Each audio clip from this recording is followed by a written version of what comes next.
Dr. Sarah Chen had always believed in the goodness of humanity. Standing in the observation deck of research station Kepler 442b, she watched the amber sun set over the alien landscape, casting long shadows across the crystalline formations that dotted the planet's surface. The station hummed with activity as 37 researchers from Earth worked tirelessly to unlock the secrets of this distant world. Sarah's specialty was xenobiology, and for the past 18 months, she had been studying the unique ecosystem of Kepler 442b. The planet was a marvel of evolution, hosting creatures that seemed to defy everything they knew about life. But none were more fascinating than the fox-like beings she had recently discovered living in the northern forests. These creatures were unlike anything in Earth's fossil record. Standing about 4 feet tall on their hind legs, they possessed sleek copper-colored fur that shimmered with an almost metallic sheen. Their large, intelligent amber eyes held a depth that made Sarah uncomfortable, as if they were studying her just as intently as she studied them. Most remarkable were their hands, delicate and precise, with opposable thumbs that allowed them to manipulate tools with surprising dexterity. The research team had nicknamed them vulpines, after their fox-like appearance, though Sarah suspected they were far more complex than any Earth animal. She had observed them using simple tools, communicating through a series of clicks and whistles, and even what appeared to be rudimentary agriculture in forest clearings. Dr. Marcus Webb, the expedition leader, had different ideas about the vulpines. A tall, imposing man with graying temples and cold blue eyes, Webb saw them as potential threats to the research mission. He had repeatedly argued that the creatures were too intelligent for comfort and should be kept at a safe distance. "We don't know what they're capable of," Webb would say during their weekly briefings. "Intelligence in an unknown species could mean danger. We need to establish dominance early." Sarah disagreed strongly with this approach. Her observations suggested the vulpines were peaceful, curious beings who seemed more interested in understanding the humans than harming them.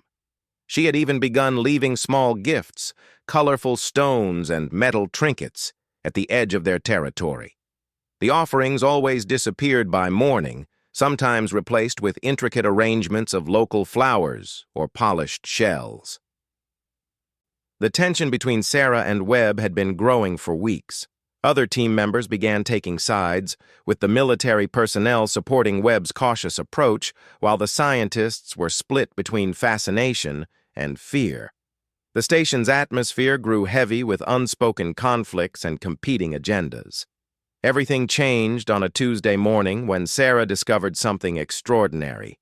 Deep in the forest, following a vulpine she had been observing for weeks, she stumbled upon what could only be described as a laboratory. Hidden beneath a canopy of crystalline trees, the vulpines had constructed sophisticated equipment from local materials. Smooth stone surfaces held precisely arranged samples of plant and mineral specimens. Intricate diagrams were etched into rock faces, showing complex mathematical formulas and what appeared to be star charts. Sarah's heart raced as she documented everything with her portable scanner. This was proof that the vulpines possessed intelligence far beyond what anyone had imagined. They were not just using tools, they were conducting scientific research. The implications were staggering. This discovery would revolutionize their understanding of alien intelligence and force a complete reevaluation of first contact protocols. She was so absorbed in her work that she didn't notice the vulpine approaching until it was only a few feet away. Sarah froze, her breath catching in her throat. The creature was smaller than the others she had observed, with distinctive silver markings around its eyes. It tilted its head, studying her with an expression of curious intelligence. Slowly, the vulpine reached out and gently touched Sarah's scanner. Its amber eyes widened as the device's screen displayed the images she had captured. For a moment, human and alien regarded each other in mutual recognition of shared scientific curiosity. Then the creature did something that would haunt Sarah forever. It pointed to itself, then to the laboratory, and finally to the sky. The message was clear. They knew about the human research station, and they had been studying the visitors from space just as intently as the humans studied them. Sarah tried to communicate, using simple gestures and speaking softly. The Vulpine seemed to understand, responding with its own series of clicks and movements. Though they couldn't share language, they shared something more fundamental, the drive to understand the universe around them. When Sarah returned to the station that evening, she was bursting with excitement. She requested an immediate meeting with Dr. Webb to share her discovery. The conference room filled quickly as word spread through the station. Scientists, engineers, and security personnel gathered around the holographic display as Sarah presented her evidence. The reaction was not what she had expected. "This changes everything," Webb said, his voice tight with concern. "If they're this advanced, they could be monitoring our communications, studying our technology. They might even be planning some kind of action against us." "That's not what this means at all," Sarah protested. "This is incredible evidence of peaceful scientific curiosity. They're researchers just like us." Dr. Elena Rodriguez, the team's anthropologist, supported Sarah's interpretation. "The mathematical concepts I'm seeing here are remarkably similar to our own. This suggests a universal approach to understanding natural phenomena. It's exactly what we'd hope to find in a peaceful first contact scenario." But Webb was already formulating plans. "We need to relocate the station immediately. Set up defensive perimeters. These creatures have been watching us, learning about us. We have no idea what they're capable of." The room erupted in heated debate. Half the team agreed with Webb's security concerns, while others supported Sarah's call for peaceful engagement. Arguments flew back and forth as the group split into opposing camps. Dr. James Morrison, the station's chief engineer, raised a crucial point. Moving the station would take weeks. We'd need to power down critical systems. Dismantle equipment. It would leave us vulnerable during the transition. Security Chief Lieutenant David Park nodded in agreement with Webb. But staying put while potentially hostile aliens study our every move could be suicide. I recommend we establish communication with Earth Command immediately. Sarah felt her heart sinking as she watched the team tear itself apart. What should have been humanity's greatest discovery was becoming a source of division and fear. She tried repeatedly to interject, to explain that her interactions with the Vulpines suggested only peaceful intentions, but her voice was drowned out by increasingly heated arguments. The meeting ended with no resolution, leaving the team fractured and suspicious. Webb announced that he would be implementing security protocols immediately, regardless of the ongoing debate. Armed patrols would monitor the station's perimeter, and all research excursions into Vulpine territory were suspended indefinitely. Sarah returned to her quarters feeling defeated and frustrated. She stared out her small window at the alien forest, wondering if she would ever have another chance to communicate with the remarkable beings she had encountered. Somewhere out there, creatures as curious about the universe as she was continued their research, unaware that their very existence was being debated by the visitors from Earth. That night, Sarah made a decision that would change everything. She couldn't let fear and paranoia destroy this opportunity for peaceful contact. She began planning a secret return to the forest laboratory, determined to establish proper communication with the Vulpines before Webb's security measures made it impossible. She had no way of knowing that her choice would soon save her life, or that the real threat to the research station was already growing in the planet's unstable core, preparing to emerge in a catastrophe that would test the true character of both species. The next morning brought ominous signs that went unnoticed in the station's atmosphere of tension and conflict. Seismic readings showed unusual activity in the planet's geological systems. Temperature sensors detected rising heat levels in the underground thermal vents. The planet's crystalline formations began resonating with a low, barely audible hum. Sarah, focused on her plans for another forest expedition, missed the subtle warnings. Dr. Webb, preoccupied with security preparations, dismissed the geological data as normal planetary variants. The other researchers, caught up in the growing factional disputes, paid little attention to anything outside their immediate concerns. Only the Vulpines, with their deeper understanding of their world's natural cycles, recognized the signs of impending disaster. In their forest laboratories and hidden communities, they began preparations for something the human visitors could never have imagined. Their scientific knowledge, developed over countless generations of studying their volatile planet, told them that Kepler 442b was about to remind everyone just how dangerous this beautiful world could be. The stage was set for a catastrophe that would strip away all pretense and reveal the true nature of both human and alien hearts when survival hung in the balance. The ground began shaking at 3:47 a.m. station time, jolting everyone awake with violent tremors that sent equipment crashing to the floor. Sarah tumbled from her bunk as the emergency klaxons wailed through the corridors, their piercing sound mixing with the deep rumble coming from beneath the station. In the command center, Dr. Webb struggled to maintain his footing as he reached for the communication console. The seismic readings were off the charts, showing massive geological instability spreading across the continent. "This is impossible!" he shouted over the noise. "The geological surveys showed this area was stable." Dr. Morrison frantically checked the station's structural integrity while sparks flew from overloaded circuits. "The support foundations are holding, but barely. Whatever's happening, it's not natural seismic activity. The patterns are all wrong." Through the observation windows, they could see the landscape transforming before their eyes. The crystalline formations that had stood for millennia were cracking and falling. In the distance, bright orange light erupted from fissures in the ground as superheated gases vented from the planet's interior. Sarah joined the others in the command center, her scientific training overriding her fear as she studied the readouts. "Look at these thermal signatures," she said, pointing to her scanner display. "The entire underground system is destabilizing. It's like the planet's core is suddenly becoming active."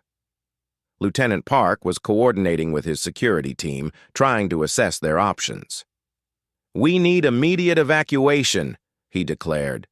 "The transport shuttle can get us off planet in 6 hours if we start prep now." But Dr. Morrison shook his head grimly. "The shuttle bay doors are sealed by debris from the first quake. It would take at least 12 hours to clear them, maybe more." Another massive tremor shook the station, this one accompanied by a sound like thunder rolling across the landscape. Through the windows, they watched in horror as a section of forest erupted in flames.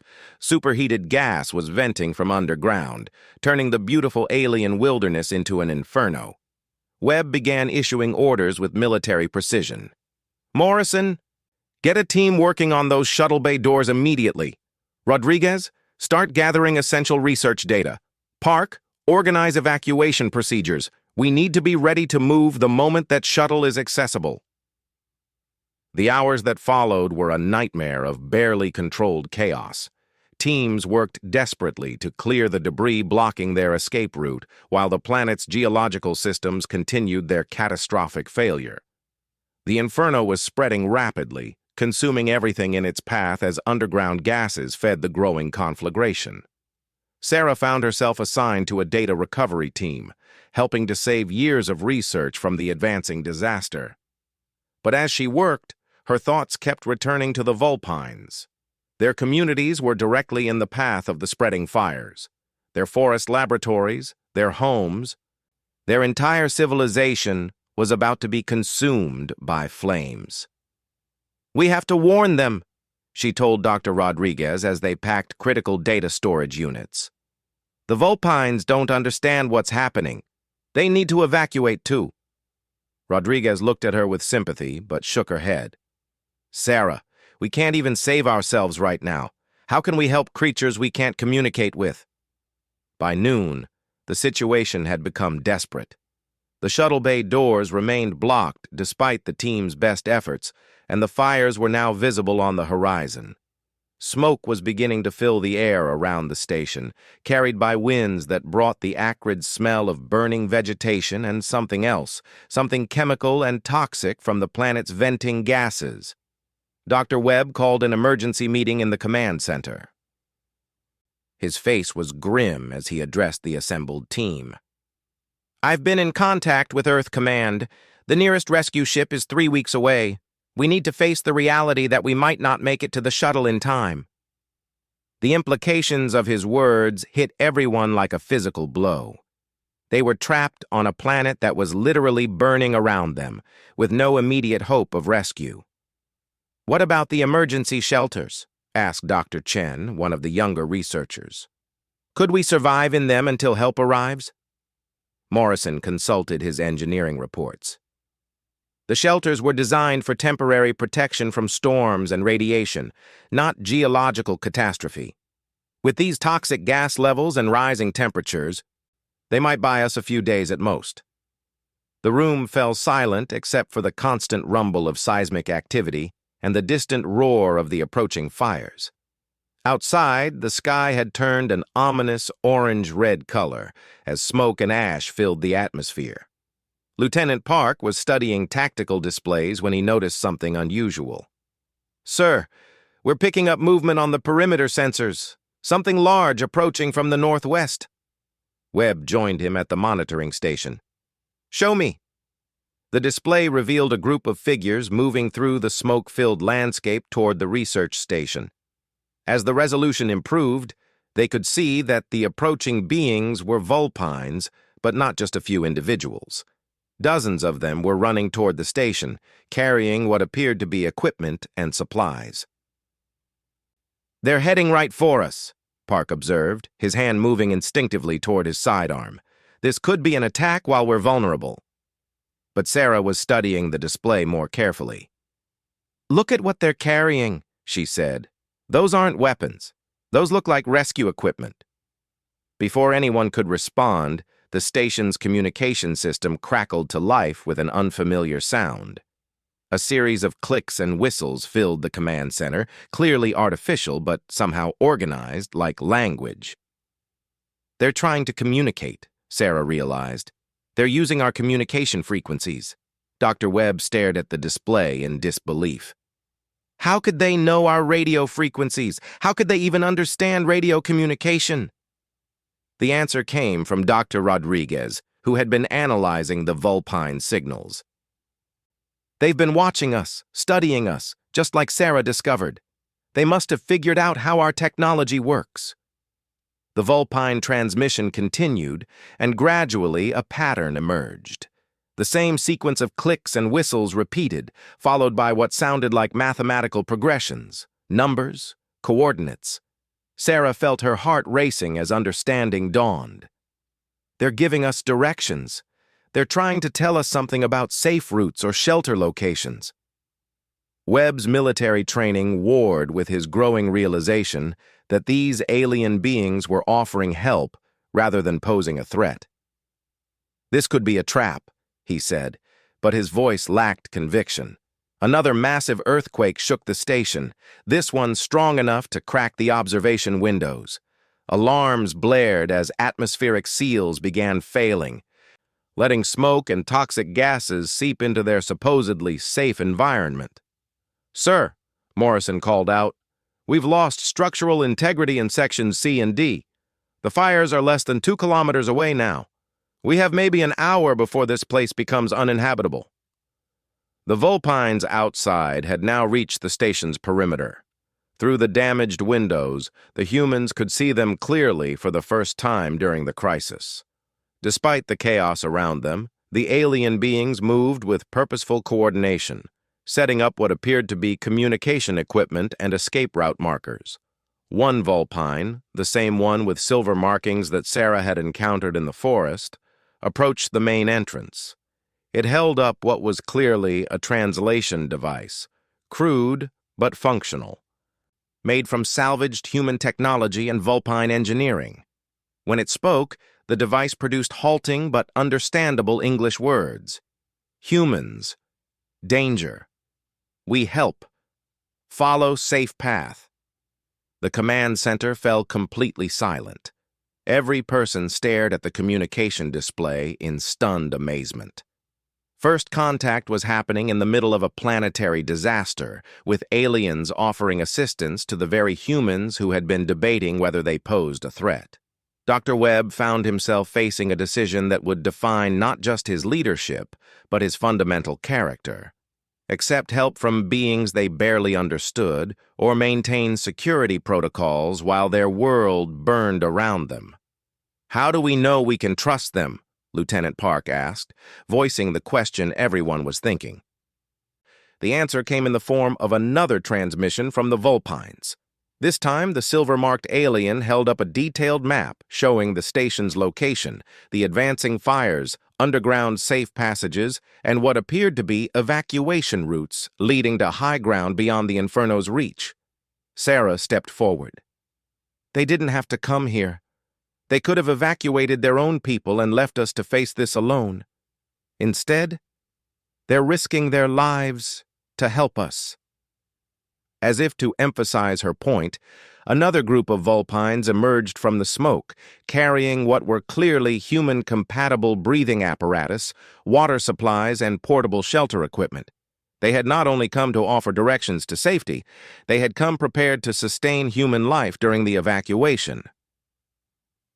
The fires were now close enough that the heat could be felt through the station's failing environmental systems. Time was running out, and the choice was becoming clear: trust the aliens offering help, or die maintaining human pride and xenophobic protocols. Dr. Webb looked around at his team, seeing the same realization in every face. Their survival depended entirely on the goodwill of the very beings they had been afraid to trust. Dr. Webb stood frozen for precious seconds, watching the approaching Inferno through smoke-stained windows, while 36 human lives hung in the balance of his decision. The Vulpines waited patiently outside, their alien faces showing what could only be described as concern and urgency. "Sir, we need to decide now," Lieutenant Park pressed, coughing as toxic smoke continued seeping through the station's failing seals. The choice that should have been simple was complicated by months of military conditioning and species prejudice. Webb's training screamed warnings about trusting unknown aliens, but his eyes showed him creatures risking their own lives to save humans who had never shown them the same consideration. Sarah couldn't stay silent any longer. "Dr. Webb, they're offering us survival. Our choice isn't between safety and danger anymore. It's between possible life and certain death." Morrison's voice crackled through the intercom from the shuttle bay. "The debris is too extensive. Even if we work straight through, we won't clear the bay doors before the fires reach us." That settled it. Webb opened the emergency channel to address his team throughout the station. "All personnel, prepare for immediate evacuation following alien guidance. Take only essential supplies and prepare to move on foot. This is not a request." The next hour transformed everything the humans thought they knew about courage, intelligence, and the meaning of civilization. The Vulpines organized the evacuation with military precision that impressed even Lieutenant Park. They had studied human physiology carefully enough to provide breathing apparatus that fitted human faces, water containers designed for human hands, and portable shelters that accommodated human proportions. Sarah found herself walking beside the silver-marked Vulpine, who had first attempted communication. The translation device hung around its neck, occasionally producing English words as it pointed out safe paths through the increasingly hellish landscape. "Name?" the creature asked through its device, the first personal question it had managed to translate. "Sarah," she replied, then pointed to herself and repeated it slowly. The Vulpine made a series of clicks that sounded like Sarah, then touched its own chest. "Zix," it said, and Sarah realized she was learning the name of the first alien being to successfully communicate with humanity. Around them, the evacuation proceeded with remarkable cooperation between species. Dr. Rodriguez walked alongside a tall vulpine who had somehow intuited her interest in the mathematical diagrams they passed, carved into stone faces. The alien kept pointing out symbols and making encouraging sounds when she showed recognition. Dr. Morrison found himself fascinated by the vulpine engineering solutions. Their portable bridge across a smoking chasm was a masterpiece of quick construction using local materials and principles he was only beginning to understand. But not all the humans embraced this unprecedented cooperation. Dr. Webb walked near the rear of the group, his discomfort obvious as he watched his people interacting so naturally with beings he had considered potential threats just hours earlier. Several of the security personnel shared his unease, whispering among themselves about the wisdom of following alien guides into unknown territory.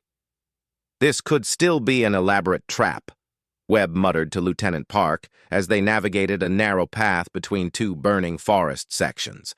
Park, however, was watching how the vulpines consistently placed themselves in the most dangerous positions, shielding humans from falling debris and toxic gas vents. "If this is a trap, sir, it's the most altruistic one I've ever seen." The journey through the burning landscape took 6 grueling hours. The vulpines led them along underground passages they had never known existed, through natural cave systems that provided protection from the fires above, and across alien-engineered bridges that spanned seemingly impossible chasms. Throughout the trek, the humans witnessed displays of vulpine technology and social organization that fundamentally challenged their assumptions about intelligence and civilization. These beings had developed solutions to environmental challenges that human engineering had never considered.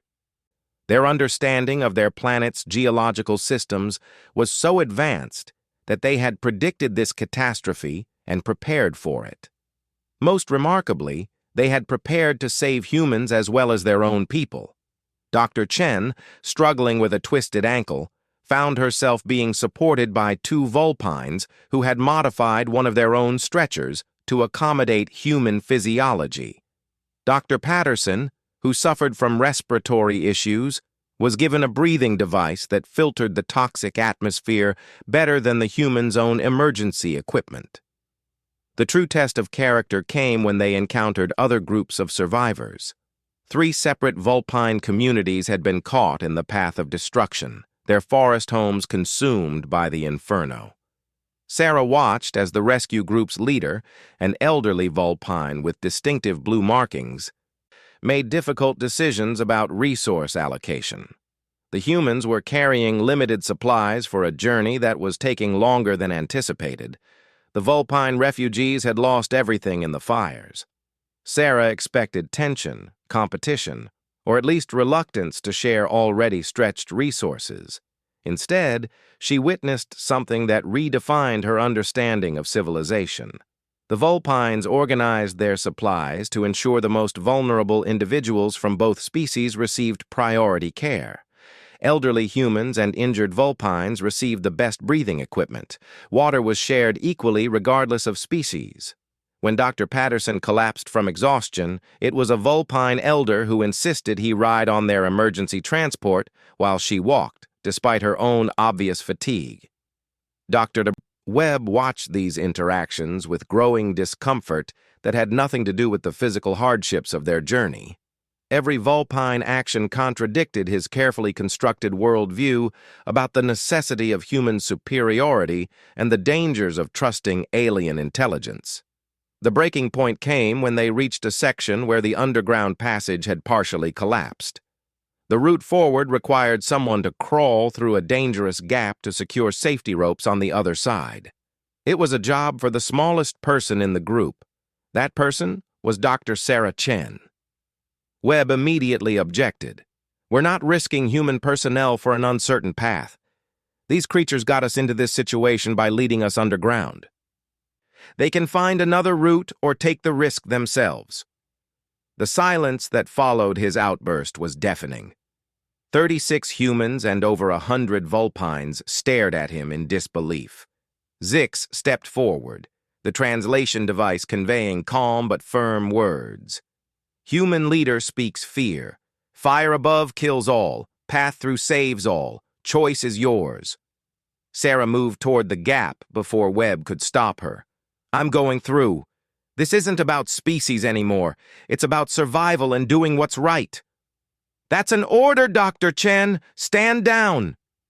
But Sarah was already crawling into the narrow space, guided by vulpine hands that ensured her safety every inch of the way. She emerged on the other side to find a vast cavern that opened onto high ground far above the fires. The sight that greeted her took her breath away. The cavern had been prepared as an emergency shelter, clearly planned long before the current crisis. Supplies were organized in sections marked with symbols that designated resources for different species. Medical stations were equipped to treat both human and vulpine physiology.